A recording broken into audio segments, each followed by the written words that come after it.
this episode, I talk horror with the great Eugene S Robinson. Eugene is in the bands Oxbow and Bunuel and also hosts a Show Stomper podcast. I had a killer time talking with Eugene, and I hope you dig it. After you're done with this episode, make sure you check out my fellow horsemen of the podcast apocalypse, Everything Went Black podcast, Into the Necrosphere, the Necromaniacs podcast, Iblis Manifestations, and the Great Soul Knox podcast. Also, I've released my first album with my new dark synth project, Abraxas Horn. It's called Shadow Mountains, and you can find that up on Bandcamp right now. I'll have a link and everything for that in the show description. So hope you dig that. If you dig Mandy, John Carpenter, David Lynch, stuff like that, I think you I think you're definitely going to dig what I'm doing here. So thank you, and thanks for listening, and I hope you enjoy. All right, Eugene, thanks so much for being on the podcast, man. I appreciate it. Yeah, thank you for having me. I take any occasion to talk if people will let me do so. Yeah, dude, I follow your podcast religiously. The Show Stomper and stuff. It's like part of my weekday ritual. So you're very inspirational with that. So appreciate that. Well, I was just watching the fights before I got on with you, and I have an interesting, compelling take to tomorrow. We'll see if it bears out. After I finish talking, I'm going to go back to the fights. We'll see if it bears out for the rest of the fights. It's not a super compelling fight night, but I've realized something about it that has heretofore been undiscovered to me, and kind of clarifies why I like what I like about certain things, none of which include fighting at this point. So nice. Well, I'm looking forward to hearing your opinions on that this week. Yeah. Cool. What kind of things have you been watching and stuff? I know you just got off a tour with Bunuel and stuff, and Bunuel. I'm sorry, I can't ever pronounce that shit right, but you know. I think it's Bunuel. Bunuel. Yeah, you just got off tour with Bunuel, so I'm not sure if you've been able to watch anything, but have you? Or I have, and I had an observation. I watched. I've been watching a lot of things. I watched The Midnight Club. I watched Hellhole. I watched Old People. And The Wretched was one I watched last night, and it seems to be a recurring and consistent. That's like 5 or 6 horror movies that I've watched, and it's become a real uncomfortable fucking meme for me that this, somehow it's become a kind of shorthand that I guess we should all understand and sort of appreciate. And I'm not understanding why it's so. That would be specifically the divorced parents deal. Every single movie, this was some sort of linchpin, and it's supposed to be. I mean, I got it. I was probably one of the first generation of kids whose parents divorced, right?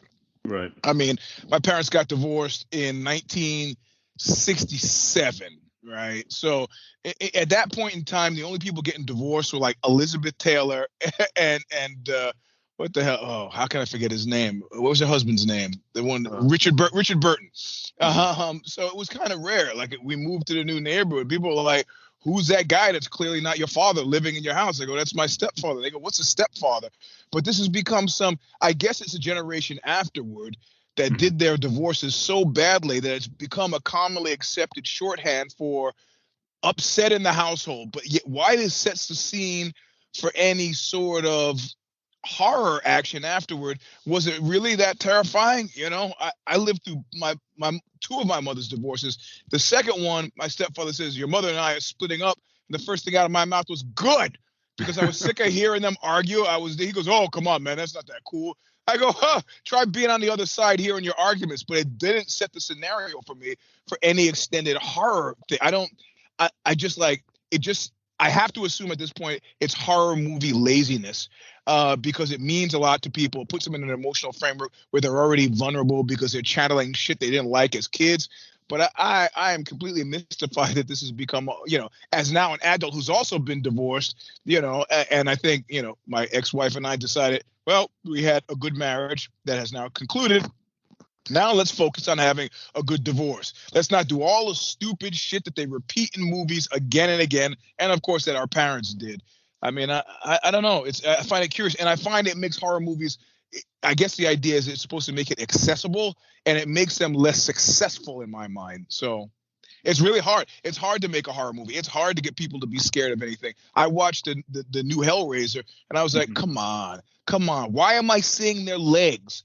I mean, one of the cool factors is with the Cenobites, you never got the sense that they were walking. They always seemed like there was an altered reality, how they move through space. And now I've got to watch their legs as they walk upstairs. It's disgusting. Nobody can make a good horror movie anymore. Anyway.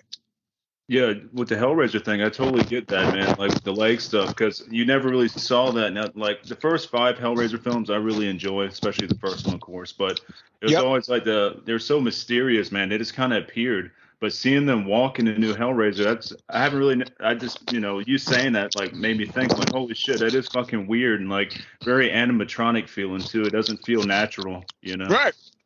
I mean, and of course, with me as a fighter, I'm like, okay, if you got legs, man, I can take you down. What I mean, you saw them from the chest up, or from the waist up, and that was perfect. Yeah, I mean, and in the case of Chenard, I mean, you did see his legs, but you also saw this whole horror apparatus that was attached to him, with the all-time fantastic line, and to think I hesitated.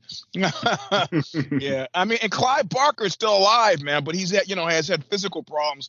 So I don't know why they just can't hire him as a consultant and say, hey, let's do what you did again with a bigger budget. I don't know. Oh, that would be so killer. And yeah, Clyde Barker's health is actually getting better now, which is cool because all like a lot of his shit stemmed from him having a bad fucking dental appointment, man. He got toxic shock, and it fucking put him in a coma for like, I'm gonna say 2 years. I'm not, don't quote me on that, but it put him in a coma for a long time and totally fucked him up from some kind of strange, like, routine shit, like going to the dentist or to the doctor or whatever. That just totally like fucked him up forever. Hey, man, I went to get my colonoscopy done yesterday. And of course, I wanted to be prepared for everything. So before that, I typed in routine procedure, death. And it's horrifying how much stuff comes up with routine procedures and that subsequently yield in death. So I don't know. I think a friend of mine's got it best. He goes, I never go to the doctor. They've done a study that said colonoscopies have not improved the health. Like, it doesn't make a difference. It won't make a difference. If you get diagnosed with colon cancer, you're fucking dying no matter, it's not like, okay, you got colon cancer and they can take out a section, you live longer. No, you're going. And I start to think, isn't it funny that the year I was scheduled to have a colonoscopy, because I have them every 5 years now, I got 2 unbidden requests from Aetna to actually submit a stool sample. Why the fuck does my insurance company care about my stool? Well, I'm an African American. They figure I've got a high-fat diet or bad blood pressure. They just want to hedge their bets. It's not for the system's not for me. So beware of routine procedures. Oh yeah, I'm pretty much anti-doctor for the most part. I'm also very hard-headed too, so I go to the doctor whenever I'm really like fucked up or super sick where I can't like fucking heal on my own, And and also I try to tailor make my visits to a doctor who I think will see him as me, right? Or at least somehow seem somewhat simpatico. So like for years I couldn't decide gender-wise which way I was going to go. And then I figured, okay, for general practitioner, I need a woman doctor because they'll actually fucking listen, And then the woman doctor almost killed me last year, very specifically not listening. She found out I was in a band and proceeded to tell me how she had been Mick Jagger's doctor for a period of time, and then almost paralyzed me. So I was like, okay, so this guy doing the colonoscopy, now he's a male doctor, which made me, I was predisposed to not trust him, but he was an Indian cat. And I was like, all right, okay. He's a young guy, which means I don't trust him because he's a young guy, but he was an Indian guy. So I trusted him because I figured to a certain degree he's going to look at me and say, hey, this is a brown guy. I'm a brown guy. Maybe I don't murder him today. So, but the youth thing was a stray. He goes, he's old. It's his time, So I was undecided. But and then so I'm talking to him before the procedure, and I'm like, well, where are you from? Because my last guy to get my colonoscopy, weirdly enough, was the son of my favorite high school shop teacher. So I knew he would not murder me, So I tell that guy this story, and he goes, no, I'm from San Jose. I don't. It's like, God, we don't have any friends in common. But maybe he'll just do a good job because that's the kind of guy he is, and of course he did a good job. So. Yeah, that's a horror movie in itself. I have a big like phobia of being put under. I've never been put under before, luckily. But man, Hmm. that's like the biggest fucking fear when it comes to doing any kind of this stuff. And I hear like any kind of routine procedure like the colonoscopy or whatever, they put you under for that and stuff, man. It freaks me out because like, what if I don't wake back up? That's how I go out, that's scary. Mm. It's interesting you should mention that. These are supposed to be not general anesthesia. They don't have an anesthesiologist there. They give you some stuff, right? So in other words, a nurse practitioner is giving it to you, but they give you this thing called Versed, which wipes your memory. Oh. Now, and it's happened the same 3 times. They put the oxygen in, they got the drip going, and then they say, some people like to watch the procedure. You can see it on the screen over, and then I don't remember anything. I don't remember it. I remember minute details up to that. The nurse practitioner was from Utica, New York. She came out here in 1989. Her name was Renee. I remember all this stuff, right? But as soon as they say you can watch on the screen, I don't remember how I got dressed. I don't remember who grabbed my stuff. I don't remember who rolled me out in a wheelchair to the car. I remember my ride back. My gardener was there doing some stuff at my house. I said, "Hey, man, you got to cut the tree." And then, but then I get a text from his son later, and so he's like, "My father wants to give you a discount today." I go, "Why? Well, for what?" He was like, "Well," and then he starts saying stuff that doesn't make any sense. So I say to Kasha, I go, "Hey, what did I say to the gardener yesterday?" She goes, "You don't remember?" I don't know. She goes, "You start talking to him in Spanish, and then you told him you wanted to fuck his wife." Wow. I was like, "What?" And I'm going on for about 10 minutes, and she tells me, "Nah, you didn't really tell me you wanted to fuck his wife. I was just messing with you." I go, "Oh, that's funny. Okay, that's one on your account. I'm getting you back for this at some point, But the reality of it is, I don't remember large chunks of yesterday, and that's what I like the least. I don't mind being put out, but not remembering stuff, man, that's lost time, eerie. In fact, the movie The Wretched I watched last night, I was disliking it until they did a late in-game twist where the monster also had the ability to make you forget the people it killed. Right. Which then turned into like a cool Invasion of the Body Snatchers deal, because people would go, "Where's your son Dylan?" So I don't know what you're talking about. I don't have your son Dylan. And I goes, "That's a cool twist, especially given my memory issues from the colonoscopy." Yeah, I remember when I checked that film. It was like a few years now when I saw The Wretched, but it was on like the cover of Fangoria or Rue Morgue at the time and stuff. And I remember enjoying it, but I didn't like love it. You know what I mean? Like that twist there you're talking about with like the memory stuff, that was pretty cool. I just didn't like the way it looked to me. It was too bright. It was just too like, it just didn't look good. Yeah, and of course, the raison d'etre was not there, right? Right. Like, why was the tree? Why were the witches? I mean, that's important. That's important, And that's something with the new Hellraiser that they got away from. Remember, it was they had the whole element of the shit that you did to get the box, guaranteed that the box was always well matched to the person who was then victimized by the box, right? Like Chenard said in number 2 when he tried to get the mute girl to do it, and they said, it's not the hands that open the box, it's the heart, right? So then this new one, it's like, oh, anybody who touches it, and then if it pierces your skin, then they come out. It's like, the coolest part about it is that, like in Dante's Inferno, your future was intimately connected to your past, and they just walked on by that, just like, oh well. Yeah, I totally didn't get that whole angle, and I was pretty gung ho about the new Hellraiser. Like, I was looking forward to it. I was like, "Oh, cool, Bruckner's aboard." I enjoyed what the Dark House he did, but I liked it the first day I was watching it, but the more I thought about it, I'm like, I don't like that part there. Well, that part there is not that cool, Well, but if you think about it, listen, the reason why the first 2 were great is because the author was involved. When movies, the heyday of movies. Remember, people like F. Scott Fitzgerald and Bud Schulberg were real writers before they became screenwriters or screenplays, right? And the directors sort of catered to them. And you got guys now who are making movies whose film knowledge is limited to the shit they saw on TV, right? I mean, I'm talking executives. And if you don't think, I mean, I'm not saying they're dumbasses, but I'm saying they're dumbasses. Joe Ciccarelli Oxbow's producer, he told me, he goes, I knew Sean Fanning way back a long time ago, and I took him around from record label to record label to talk about streaming music. And all these guys with these big desks, they say, I don't know what you're talking about. I don't have time for this. And they essentially let the future walk right by them. And that's why I don't get paid for my music now, right? Yeah, that's great. That's the same thing with Blockbuster, man. They had a chance to make a deal with Netflix when Netflix was just coming up, and they turned it down. And see what happened with that. Now when Netflix has a fucking Blockbuster movie up on there, a comedy making fun of Blockbuster. I saw that. Yeah, I thought that was a pretty good. I did that as a pretty good flex. It was like, hey, fuck you. We took everything, and now we're gonna make a movie about it. Yeah. The only reason I like Blockbuster is I went through some weird phase where the girlfriend I had at the time, when I was big into going to Blockbuster, we used to like to have sex in Blockbuster. I don't know how that happened.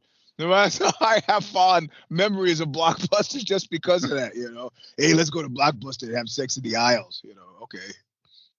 Yeah, definitely not the movie rentals, I guess, then. I don't know what it was about. I don't know. So I made friends at our local Blockbuster. We had like two of them, and they're both like on the opposite sides of the street for some damn reason, because one of the Blockbusters bought out Hollywood Video or some shit. And I just made friends with like the people that work there, man. We would talk movies and shit. They're like, hey, don't rent that. That's crap, and shit there. And so, I passed along the knowledge and all. I do miss it, but I think it's more nostalgia than anything, because what's it sitting there waiting in line with a bunch of fucking drunk people on a Friday, But nostalgia is a motherfucker, man. You just it's like, oh, I did like that. No, wait a minute, I didn't really like that. It's just that time period. Well, now that I'm collecting all my stuff to move, the next couple of years, I'm finding all this like great video stuff, right? And it's like Russ Meyer gave me all his movies on video.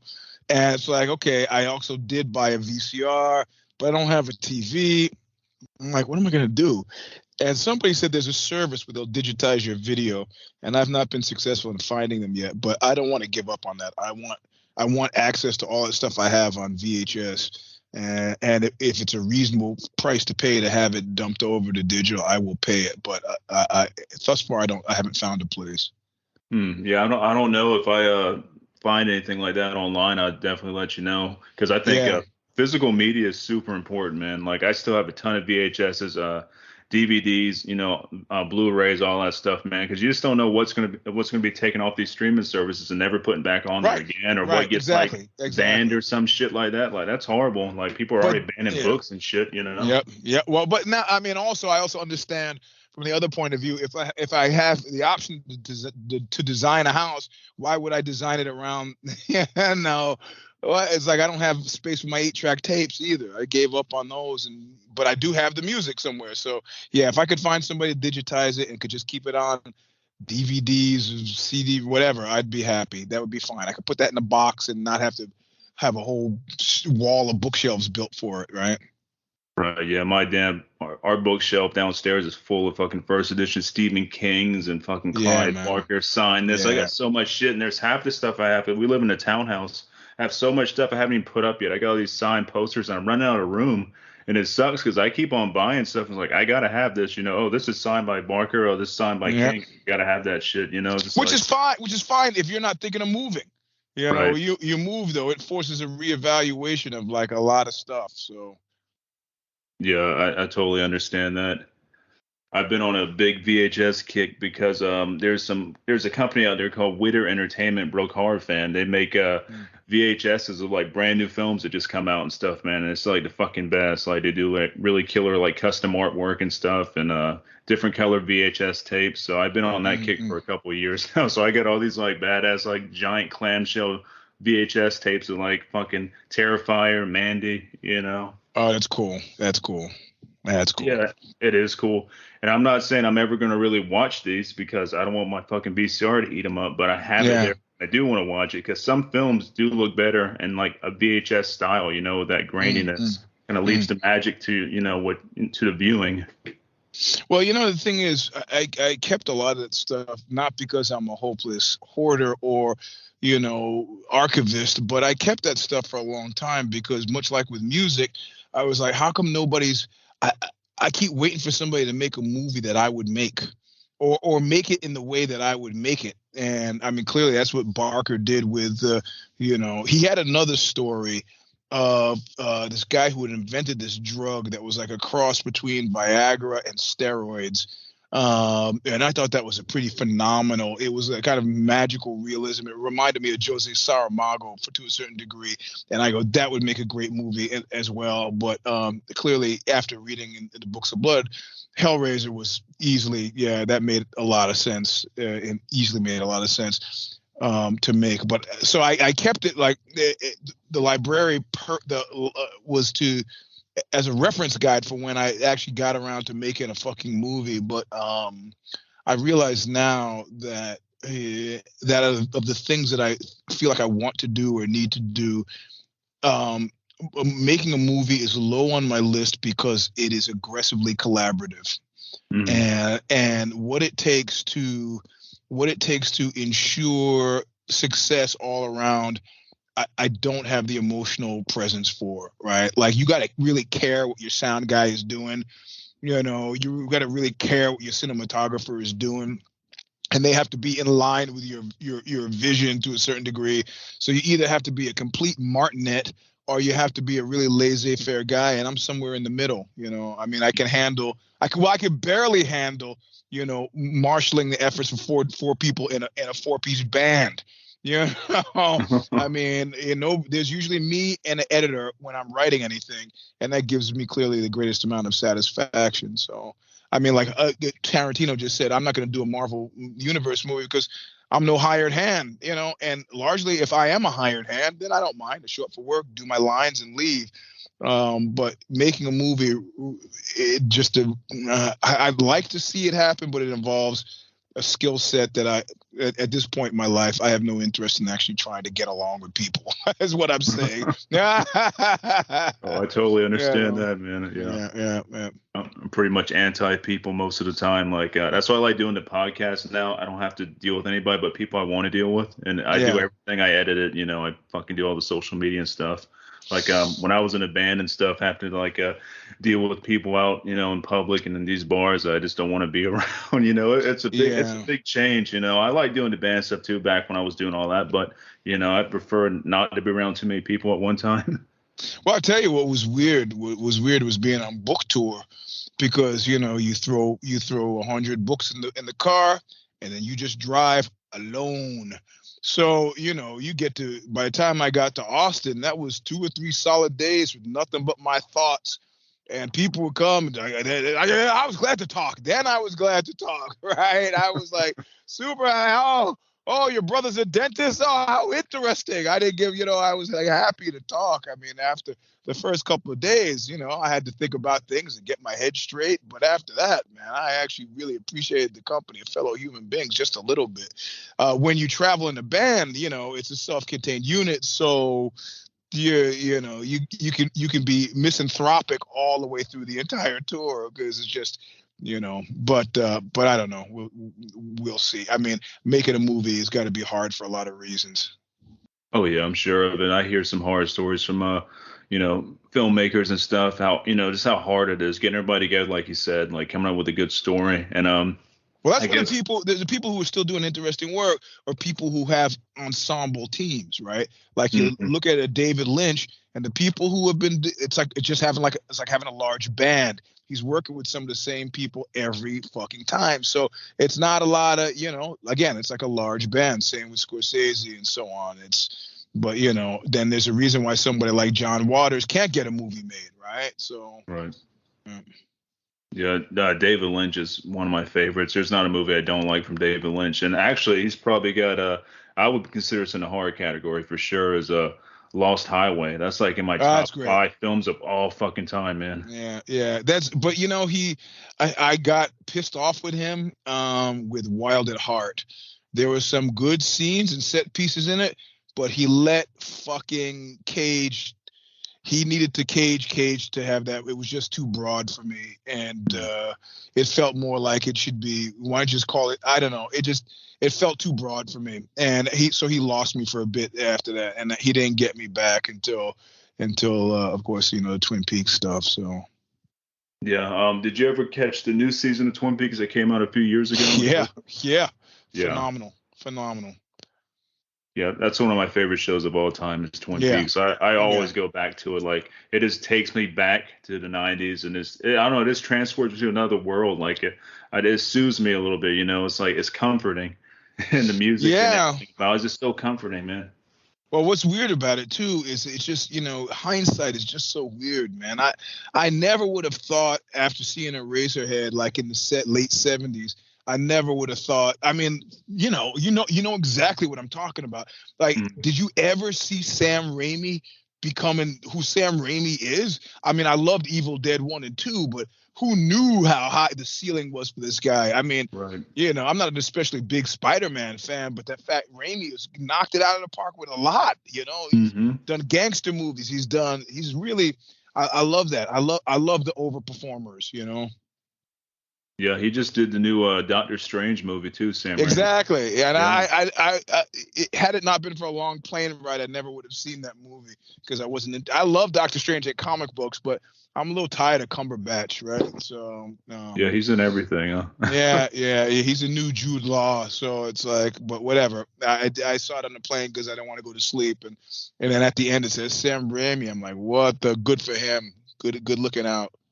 Yeah, yeah. I liked it for what it was. I'm just not the biggest Marvel fan when it comes to the movies, man. It's like it's not the same as the comics. They lose their grittiness, and it's so Yeah, wholesome and fucking bright and yeah, shiny. I'm like, I yeah. hate that. Well, that's what when they made that Master of Kung Fu. It's like, how could you guys fuck this up? It's like, listen, Fu Manchu was Sax Romer was a great crime lord. Don't give me the shit about it. Was like, oh, this is a racist portrayal. Okay, are you saying that there are no Asian crime lords?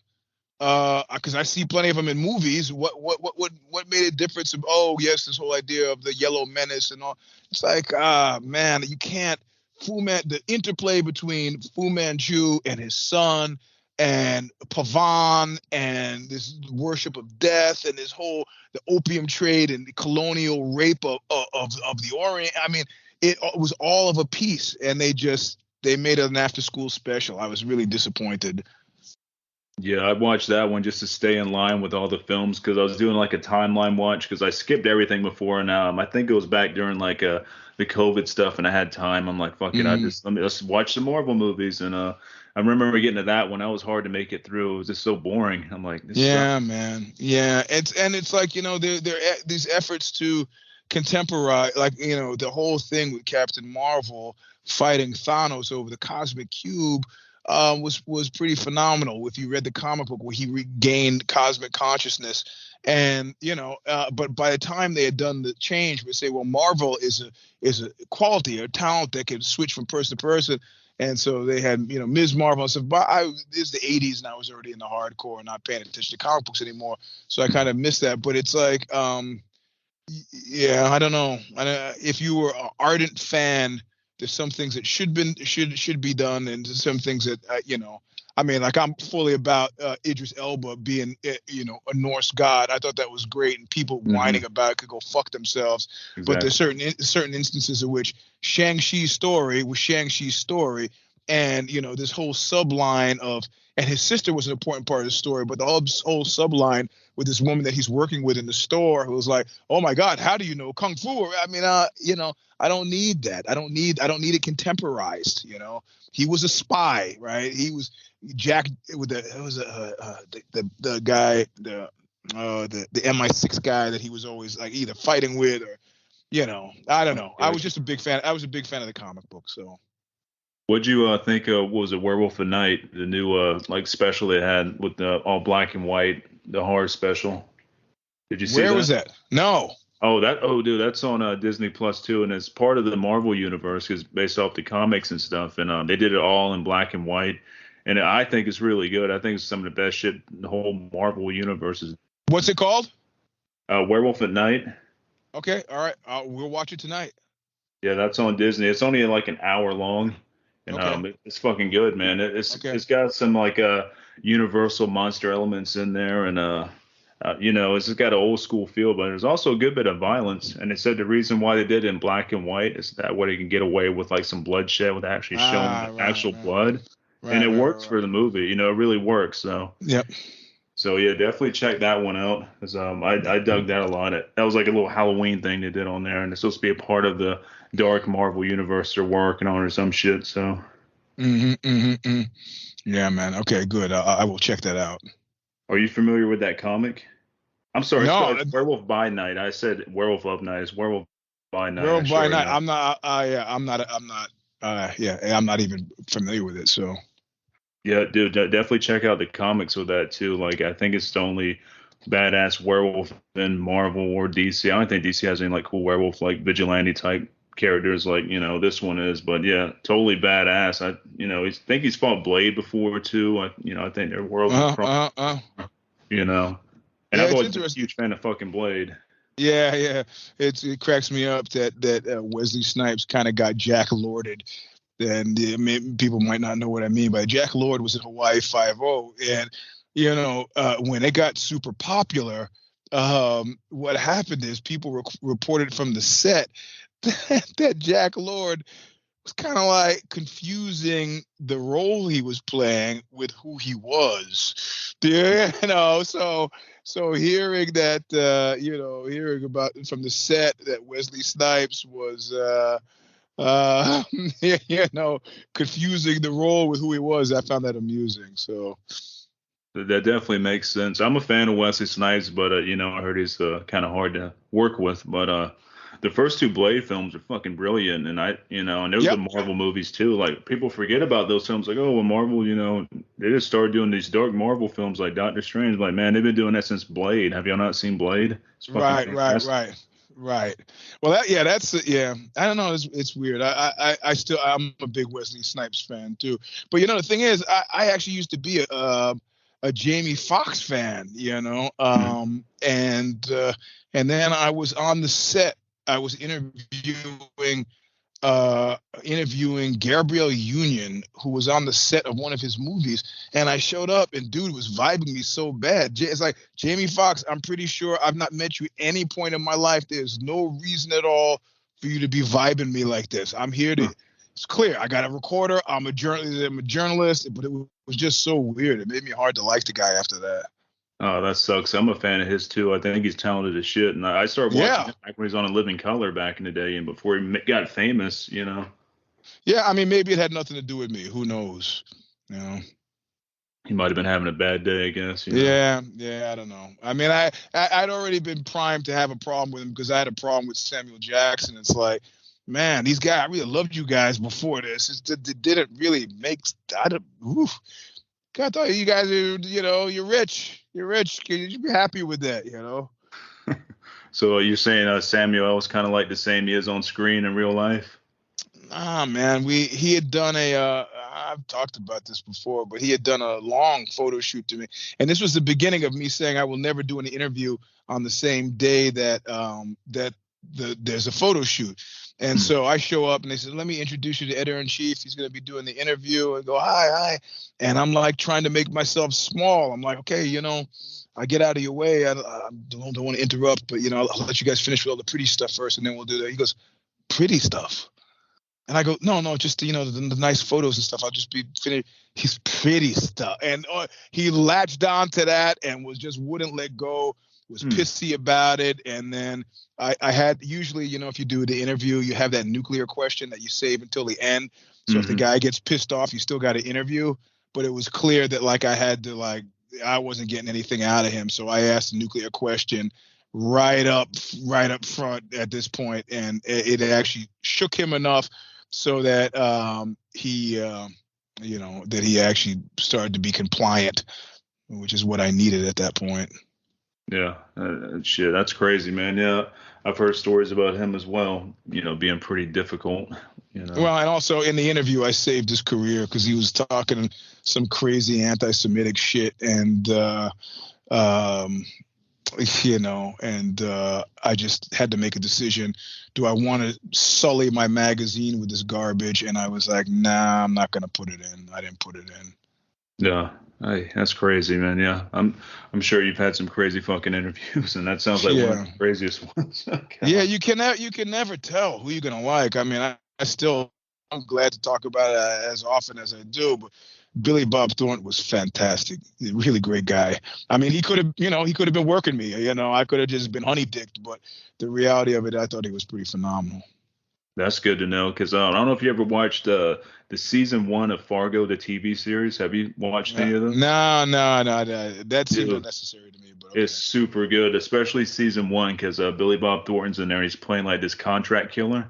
It is so good, man. And nobody really watches the Fargo TV series, but they keep making more seasons of it, which is crazy. But they're all really good, but especially that first one, man. It is so badass. Like Billy Bob as a hitman, and he means business in it. It's cool. That's cool. Okay, all right, shit. Maybe I'll watch it then. Yeah, I'm telling you, you won't regret it, man. And like a lot of people don't watch it. I'm like, they don't know about it. That's the thing, because I think it's on Hulu right now. It's where you can find it because Hulu and FX are kind of like the same company or some shit. Yeah, it's always baffling to me trying to figure this shit out. But yeah. I only got like 50 streaming services right now. Yeah, I know, right? All right, yeah. Shit, I just added a Night Flight back the other day, man, because they have like all these cool trauma movies and all like the really badass old school music videos, and they're great for like old school music stuff, like Night Flight is. Yeah. So I got that. Yeah, I remember this. Yeah. That's funny. Yeah.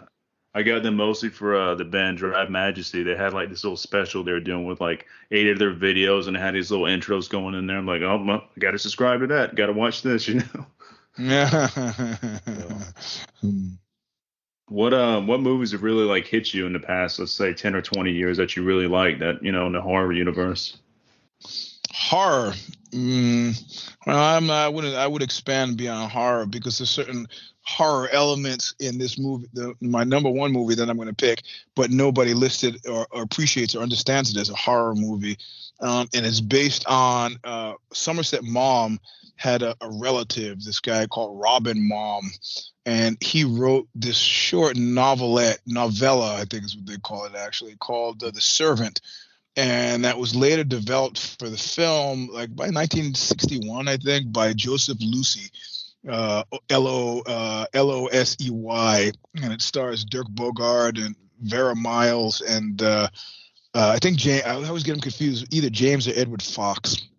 And it's phenomenal. It's I would say, if you're within the sound of my voice now, that you do not read about the movie, just go watch it. Yeah, at this point on my recommendation, you'll enjoy it more that way. But Lucy had been blacklisted for House of Un-American Activities, McCarthy shit, and so had to go to England to start making movies. And then apparently he got sick during the making of this movie, so Dirk Bogarde kind of picked up the reins. But it is a wild movie to be understood and appreciated on a number of different levels, but I call it a horror movie because I think there's a certain amount of satanic influence.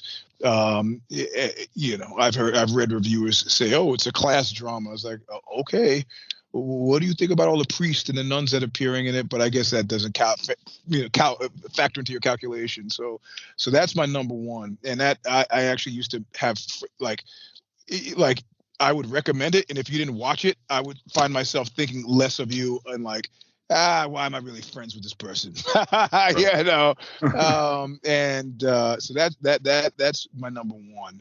And then of course, Exterminating Angel, which is Bunuel himself, and then I would give him for number 3, which is sort of a horror movie in and of itself, and then of course a lot of the old 1940s ones. Who's the cat who they made a movie about him with the guy from The Mummy? Not William Castle. William Castle is a Tingler guy. The guy, the Gods and Monsters. Oh, that's right. Oh shit. What are you talking about? Like, it's on the tip of my tongue. I think I want to say Val Luton or something like that. God, I can't remember. But like the cat people, not the horrible remake with Catherine Deneuve, which it wasn't horrible, but it wasn't nearly as phenomenal as, I probably saw it the first time when I was 6 or 7, was completely horrified by it. Curse of the Demon was another kind of British horror movie, which was really, even though the demon was clearly like, rubberized, it had a lot of weight to it because it was, witchcraft, sorcery, Satanism, so on. So, and then of course, to round out my fifth, I'd have to give it to I think it's 67 Equinox, if you remember that. And that was clearly a low budget one. It was full color, but it had the same sort of themes that I've always like possession, and it was like I'm sure it seemed to be a reference point for Sam Raimi to a certain degree with Evil Dead. So they had a great commercial campaign that scared the crap out of me when I was a kid, and no less so than after I saw it. Equinox. So pretty phenomenal. So I'm gonna tell you one that got me back when I was younger and stuff. Out of all things, like I've watched Hellraiser at like 5 years old. My grandma used to have me watch stuff. My aunt didn't give a shit. I could watch whatever I wanted. But one thing that really got me was Child's Play, because I owned a My Buddy doll. I could see that.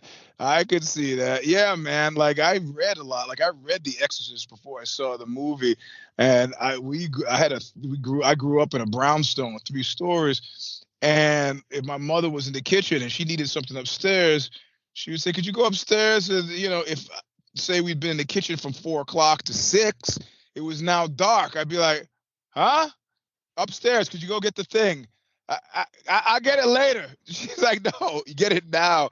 Man, oh man, that was like, yeah, I probably shouldn't have read that book when I was a kid. So. And the book stays really close with the film with The Exorcist, I think. I recently read the book again, probably like 5 years ago or something, but from what I can remember, it stayed pretty close to it. Yeah, there are a couple of instances in which the book was just not, the movie could barely, was like The Shining, the book is fucking much more horrifying than the movie. Oh, yeah. So, I mean, Kubrick did a fine job, but the book was, horrifying. The Mick Garris version of The Shining, which was a mini series, if I'm not mistaken, like 2 or 3 episodes, is closely it follows the book a lot closer than what the original Shining movie did. So have you ever seen that before, the Mick Garris? No, I haven't seen it. Recommend that one, man, if you can find it somewhere. It's probably streaming somewhere out there in all these fucking streaming apps, but I'm sure it's. Yeah, okay. But yeah, that was a good one. And like I said, yeah, the book was horrifying, man. It's like I recently went back to that when I did an audiobook version of it, probably 6 years ago and stuff. I'm like, God damn, Yeah, man. Yeah. I prefer it. I prefer the book over all the movies. Which is funny if you think about it. Again, back on this theme of horror movies being hard to make.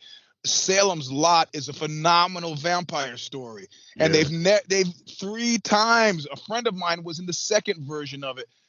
Andre Brower, and they tried 3 times. They've tried to make this into a horror movie, and they failed miserably each and every time. It's like, come on, it's right there on the page. Why can't you guys do this? So anyway. Well, guess what? There's going to be a 4th time, because that Salem's Lot is being made as we speak right now. Another one. Oh, okay. Well, we could take Early Money says they're going to blow it again. Oh yeah, it's guaranteed, man. But then they did. I mean, part of it is in the sauce, right? Because they made Needful Things, a movie, and with Max von Sydow, and it was phenomenal. I actually thought it succeeded. Yeah, true. Yeah, he made a great. I can't remember what they called him in the book or whatever. It's kind of like a demon devil type thing. He wasn't necessarily the devil, I don't think, but he was like close to it. Maybe it was like a high ranking demon or some shit. But he was a phenomenal bad guy. I mean, if you consider where he started with the 7th Seal, and then you get to 3 Days of the Condor, he was a phenomenal bad guy. That was a great bad guy, Yeah, and that was it. 3 Days of the Condor, also a great movie that I was fortunate enough to see it filmed. I was by the Whitney Museum when I was 8 years old, and I look over, I go, "Oh, there's Robert. I'm a New York kid. There's Robert Redford. I go, "Hey, Robert!" And he turns around and waves. I was like, "All right, it's my moment with Robert Redford." So that's killer. Yeah, like Needful Things was definitely a good achievement and stuff when it comes to the King adaptions. And that's few and far between. Like, it's hard to nail King right. I think my favorite King film adaptation is going to be It. From the actual original It, not the remake. I like the original miniseries. It wasn't close to the book, but it was closer than what this new shit was. Yeah, man. I just, and the whole thing with the clown. People creeped out by clown. I thought, the guy looking through up his eyebrow. I don't know. I just, I mean, look. If you wanted to remake like now that they have all this serial killer biography thing, and you wanted to kind of talk about John Wayne Gacy, who I used to actually be in touch with for a long period of time, that's that. Now you got something happening. But the whole I don't know. And then that story in the book was really weird. They didn't capture it in the movie with all the teens fucking and all that stuff in the Oh book. yeah. That they didn't. Yeah, it was strange. Don't know what he was thinking about with that one. Yeah, long ass book too. Holy shit. Yeah. I know, giant. But then he succeeded. So like Carrie, I thought succeeded both in film and in the book, right? So, Yeah. but it's again, keep in mind, it succeeded not even so much because of Sissy Spacek. It succeeded because Piper Laurie was fucking effectively nuts. Right. Yeah, and like it showed in the film. So I mean, like, yeah, not really playing that part.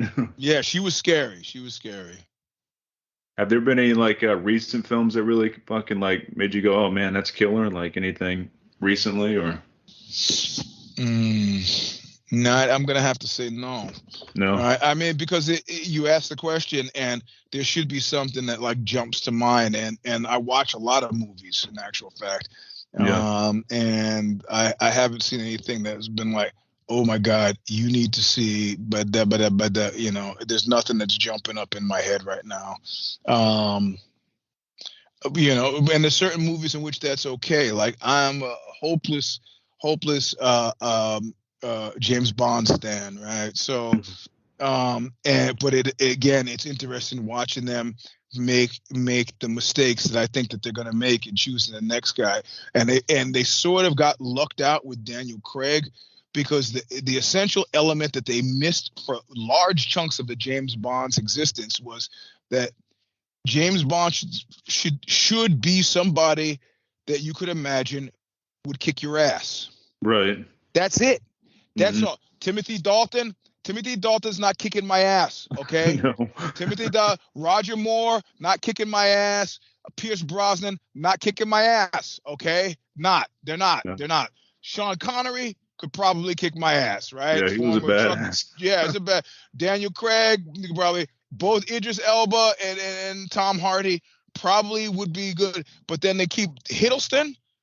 You kidding me, right? Hiddleston, he's not kicking anybody's ass. It's like somebody, a long story, I'll make it much shorter. Somebody who was connected to me, an ex, is friends with John Legend, and she was pissed off at me and complaining.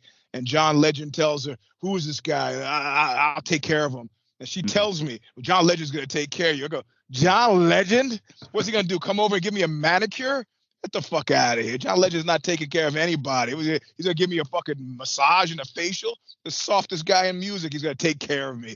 Don't make that guy your James Bond, is what I'm saying, Right. Has that new Bond movie come out yet, or not? I don't really follow the James Bond. No, the last one where Daniel Craig died is done. And now they're doing this international search for the new Bond, and they're teasing it, who it could be, and they keep waiting long enough where like they say, okay, Idris is aged out, and then of course they're having this stupid fucking conversation where like, okay, well maybe, okay, let me change my mind, let me alter. It's not a stupid conversation. I like that the conversation is being had. However, James Bond, they had in the last one, they had a 007 that was not African American, was a British person of color. She was cool. She took his number, but they weren't calling her James Bond. She wasn't the new James Bond. She was a badass, like Grace Jones was a badass in one of the earlier versions, completely believable. But, I think it's okay for James Bond to be, a person named James Bond, right? So, right. But they're like, it's got to be somebody that's got the physicality that they could actually kick your ass. That's part of the appeal. Not somebody who looks cool when they say shake it and not stir it. The hell with that. Yeah, you got to believe it. That's one thing that we're lacking nowadays. Like it's been like this for a while now, but we have no like real like tough action stars that we used to have like in the 80s and 90s. Like. Oh, I'm gonna correct you there. What you got? America has a dearth all of our tough action guys are imported, every single one. The Gerard Butler, from Mel Gibson to who's the cat from Russell Crowe, every single Hugh Jackman. We don't have any. Name a homegrown tough guy that's not. Arnold is not even homegrown. Outside of Stallone, right? Wow, you're right. I mean, they were all imported, and there's a reason for that if you've been thinking about it. Mm-hmm. It's like there is an apologia that comes writ large with a certain kind of masculinity in the American body politic, and other like. At one point, I'm telling the story. The year is 1980. And I come out from spending the whole summer with like working class guys out in Ridgewood at my gym. And so I'm telling this story and I'm like, blah, blah, blah, blah, and I'm at Stanford and I'm talking to some college students. So this chick walks in and this woman in the group looks at me, she goes, chick. And I look at her and I knew precisely the point that she was making. It didn't take away from the fact that in the mix of the story, that was the most insignificant part of it. Her sideline was a sideline. So I look at her, I give a nod, I go, yeah. So anyway, so this chick, and I finish my story. We can have a discussion about the usefulness of chick later, but you're ruining the story now because chick is part of it, right? So, and this is a very similar thing with the, American male macho, which doesn't exist anymore, right? I mean, the closest we get now is Brad Pitt and Ryan Gosling. Yeah. And of course, Brad Pitt now, real life has been intruding. And what people don't realize, Pretty Boy aside, Brad Pitt is fundamentally a Southern guy, right? So, which is why he was actually able to pull off Fight Club. He pulled off these tough guy sort of roles. Channing Tatum, who actually used to train where I was training in martial arts for a period of time, actually can fight and can, he's got the Southern gentleman thing going, but he has also got a little bit of fire. But we're not producing them like Australia, New Zealand are, and they're just coming and eating our lunch. Our Brits, right? I mean, right. Tom Hardy's actually rolling in the jiu-jitsu competitions and winning these fucking things. So, Yeah, he's a legitimate tough guy. Like, yeah, cool, yeah. But Americans haven't been able to do it for a while, right? Tom Jane, the guy who played Punisher, I think was one of our, and then the cat who played Punisher in the TV series was John Rosenthal. I can't remember his name. I think these were legitimate tough guys. Thomas Jane, what a lot of people don't know, is that the reason why we haven't seen a lot of him since then, the dude's bipolar. And I know that because I used to be neighbors with his ex-wife. And I was like, how come you dude's not getting more work? And she goes, yeah, you don't notice, but if he's off his meds, that's why I left. Never knew that. No, that makes sense now. And he's a great actor too. Yeah, but Yeah, you're right about the tough guy stuff. And going back to Brad Pitt again, like the film California, they came out in the 90s. Like, I just rewatched that. So fucking good. I just rewatched that. It held up. It was really my favorite line. I watched it just for one line, and it's when they're playing pool, and the guy's angry that the barmaid has been nice to David Duchovny, and he walks by him and says, "It's coming." And, it's like this middle class thing where it's like, I can talk my way out. Like my mother used to tell me, you don't need to fight. You could just talk your way out of. So now sometimes I can't. I actually cannot, So that was my favorite line from that movie. It's coming. It's so good. It stands the test of time too. I think it's gotten better with age. Like it's dark and like that's one of my favorite roles from Brad Pitt because he plays that shit ass like tough guy nut job fucking role so well. Yeah, well, and then the funny thing is too that I watched that again after figuring out who Juliette Lewis was. She's the daughter of that great character actor, which I didn't know, man. And of course, once you know, you can't unknow it. I don't even remember his name, Lewis, but he was in all those westerns, always playing the creepy, bad guy, and he was phenomenal. So that I watched it again after, and she herself is quite good, despite the Scientology thing. Oh yeah, I forgot she's one of those. But yeah, Yeah, man. besides that, she's cool. She's a good actor, and she's also a musician. From what I Yep, hear, yep, pretty good. yep, yep, yep, So, not really my cup of tea, but it's still I respect that. yep, yep, yep, yep. So I got a few movies here I was gonna recommend to you. If you already seen them, hopefully you haven't. But are you familiar with the director Panos Cosmatos? No. Okay, well, hopefully these might win you over because I know you haven't seen nothing really hit you in the gut forever now when it comes to like horror, sci-fi, because that's what these are, like a mix of horror, sci-fi, Mm, awesomeness, I think. But mm, Panos Cosmatos, his first film was Beyond the Black Rainbow, and I think that's streaming on like Tubi or Shudder, one of them. But that is definitely streaming out there, Beyond the Black Rainbow. It's mm-hmm. like a trip back to the 80s, like heavenly on acid and whatever other fucking drugs you want to do. It's filmed that way. It's just so fucking trippy and it's just gripping and I don't know. It's like it's a piece of art. It's like looking at art. It's like watching art. Super Okay, good. you're gonna have to also email me these because I'm sitting in the car now. I'm not gonna remember. Oh, I definitely will. Yeah, yeah, All I right. definitely will.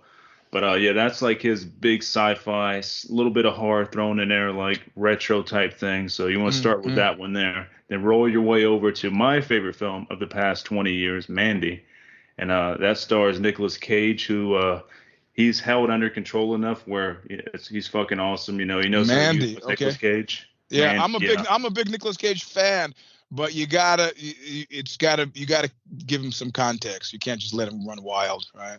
Right. He's caged up for the most part of this. Yeah, yeah, yeah. Since Okay. they unleashed the cage, you know what I mean? But it's Yeah, done yeah, so well. He knew how to yeah. utilize them and stuff. But Mandy is one of the best films ever made, in my opinion. And that's Okay. more of the more on the horror side. It deals with like cult members, fucking just All right, all it's right. a revenge film Tell at me no heart. more. Tell me no. Okay, I like to go in blind. I like to go in okay. blind. Yep. All right, cool. Well, that's all I'm gonna tell you on that one there. Just know it's my favorite film, and I hope you dig that one too. So I'll send you links to both of those. Like, Mm-hmm. hopefully that'll rejuvenate you a little bit on some of these newer films that are coming out. Okay. Yeah, because like I said, there's so much. Everybody's remaking every fucking thing. It's Yeah, like that's because they original don't, yeah, ideas. yeah, because they don't read. They don't read. No. There are tons of books that you could turn into screenplays, and even in the Marvel characters universe, there are tons of anything by Jim Starlin, man. You could turn into a great movie, but whatever. But hey, listen, man, I'm gonna have to micturate in about 5 minutes, or I'm gonna have to get arrested for doing it outside. So I've been holding my piss as long as humanly possible here for this interview, but I gotta piss really badly now. All right. Well, it's been a good talk and stuff too, and I think we're going on an hour now anyway. So, Okay. so that is probably a good time to wrap it up and stuff. And like, yeah, this has been super fun, and we should definitely do it again. Like maybe talk another genre of film or I'm whatever. glad to. I'm anytime. I love movies. Hell yeah, that's my passion. Fun fact. My father actually made one, a film short called Tar Baby, and it played at Cannes and it won the Sign Eagle Award in Germany. And though he and I have spoken only once since I turned 19, I figure at least one Robinson has got some representation in the film category other than me in Leonard Part 6. Nice, that's badass. Is there any way to actually watch that? Is it floating around on YouTube maybe? Nah, it's like man, I've looked for it. It's a film short, but he's a lazy piece of shit. I don't imagine he's actually bothered to get it digitized to put anywhere. So I've looked on YouTube and haven't seen it. So we have the same name, so it'd be easy to find. But of course, it's you type in Eugene Robinson, you get Bunuel videos or Oxbow videos or me doing whatever. You don't get his movie. Right. Well, it's something I will keep an eye out for. You never know what might pop up on the interwebs. There you go. Yeah. Well, you have a great rest of your weekend. This has been a killer talk with you, and yeah, we'll do this again soon for sure. All right, and send me a link so that you can then help me put it up in stories since I haven't actively figured out how to do that yet.